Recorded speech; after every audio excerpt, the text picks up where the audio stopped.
Danny Flexen here for SecondsOut. Delighted to be joined by my good friend, fellow man of Kent, Dev Sahni. Dev, how you doing? Well, am I a man of Kent or am I a Kentish man? Bit of both. There's pubs named both, I believe, and I'm sure we could frequent. We'll talk about our plans later.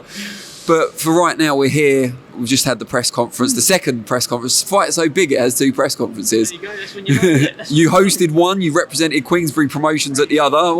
What's it like wearing two hats, advocating for Daniel Dubois 1 minute and trying to remain neutral the next? No, it was fun. I really enjoyed it. I've never done that, like the Poland one. I've never done that before, where I am by a fighter's side, essentially acting as their promoter, their rep, their hype man. And I loved it. I really, really enjoyed that. I don't know if I enjoyed that more than actually like hosting the presser. It lit something in me. There was a bit of a bug there, a bit of a buzz that come about. But yeah, it's been a great week. It's a big fight. International press tour as it should be for a fight of this magnitude. And I'm enjoying Daniel Dubois' confidence heading into this fight. He's changed, hasn't he? Look, you were interviewing him at the start of his career as well. The shy kid looking down, taking calls from his dad mid-interview, like things like that. He's changed. He's a man now. I didn't even see his dad here today. So he's I think we are talking about a proper guy here who's looking at Usyk's belts and thinking, I'm going to grab them. You're an old man. I think that he actually said that in an interview with me earlier. So looking forward to it.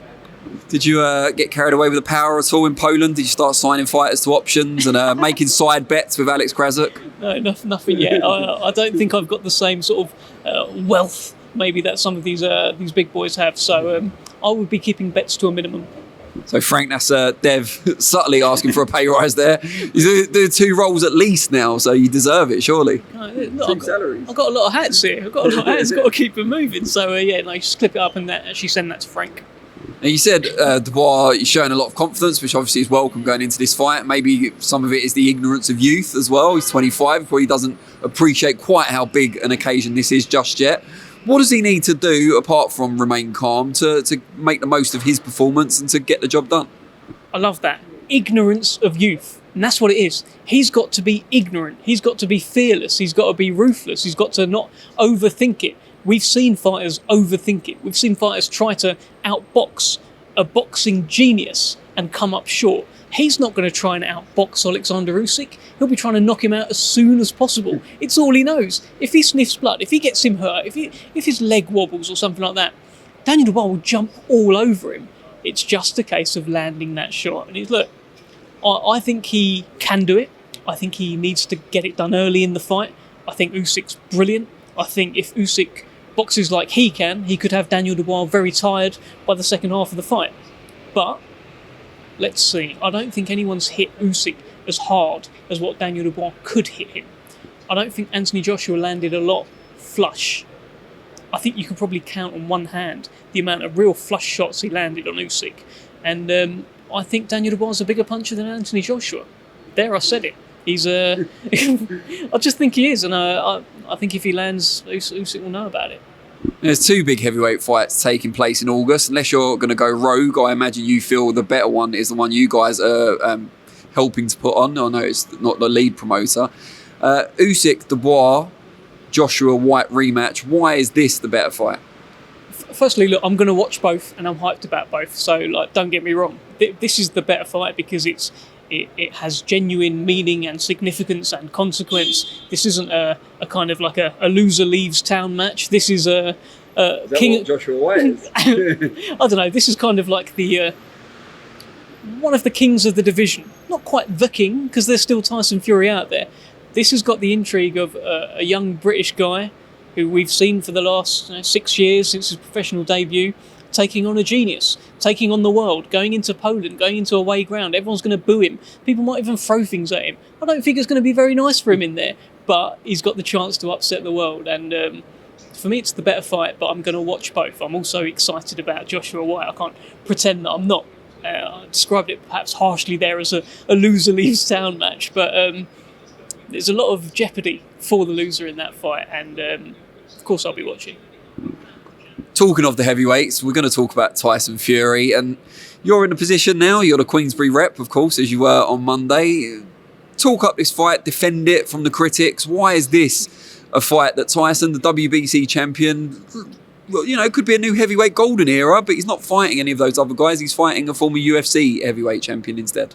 It's just one fight, right? It's not like he's just, Is that your big excuse? Come on, Dev. You do better than that. he's not going to like pursue just like go through all these UFC fighters. He has been given a huge offer for a huge crossover fight. It's one of the biggest money fights out there. It will be a huge commercial success. He hasn't got a mandatory. He tried to fight Usyk. He tried to fight Joshua. This is a big fight, so go and do it. And it's good timing as well. It's not like, what I'd hate to see is Francis Ngannou try and like, you know, have a fight beforehand, and then what if he doesn't look so good? This has got the ultimate kind of intrigue in it right now. And why is it interesting to me? Pulled out a little stat which annoyed Twitter the other day. Unlike you.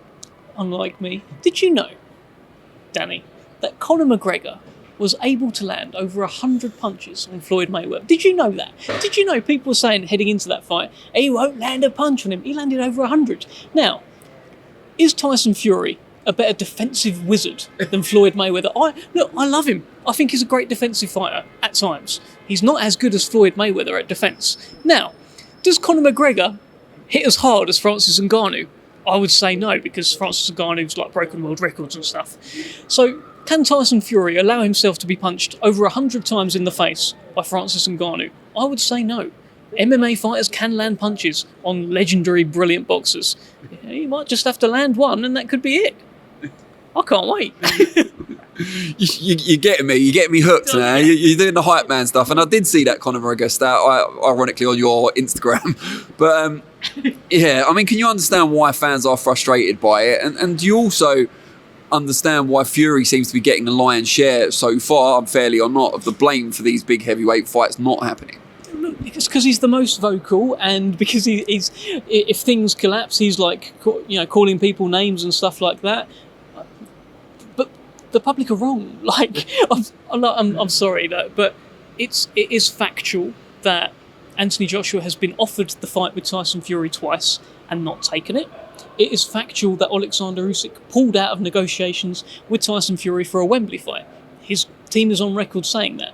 So nobody can say that Tyson Fury isn't out there trying to make the fights. He has. This just happens to be a monster that has landed on his doorstep, a huge amount of money for a huge amount of interest in a fight that will capture the world's attention. Go and do it. It's there. Go and do it. He hasn't got a mandatory. Crack on with the WBC stuff afterwards. And presumably more money. I don't expect you to tell me exactly how much he's been getting. He might not have even told you, but why would he not? I mean, you're his closest confidant. But would you expect this to generate more money than him fighting, I don't know, an Andy Ruiz or someone like that? Yes. Just yes. I mean, it has more intrigue. It's just that, it's that unknown, right? Look, and most boxing fans will say probably what you're thinking. He's not going to land a punch. It's the technique, etc., etc. I get all of that. But what if, Danny Flexen? You just never know. I've seen some fans say that they'd feel it was more palatable if the WBC belt was on the line, which is an interesting way of looking at it. But is that ever going to be a possibility? I can't imagine how that would happen. How would he be ranked? It's not a question for me. It's a question for Maurizio Sullivan. It's a question for the WBC. So, yeah, pass. I imagine they will make a special belt for it regardless. I think it would be silly not to. Crime not to, yeah. Brilliant. Dev, always appreciate your time, mate. Thank you very much. Cheers.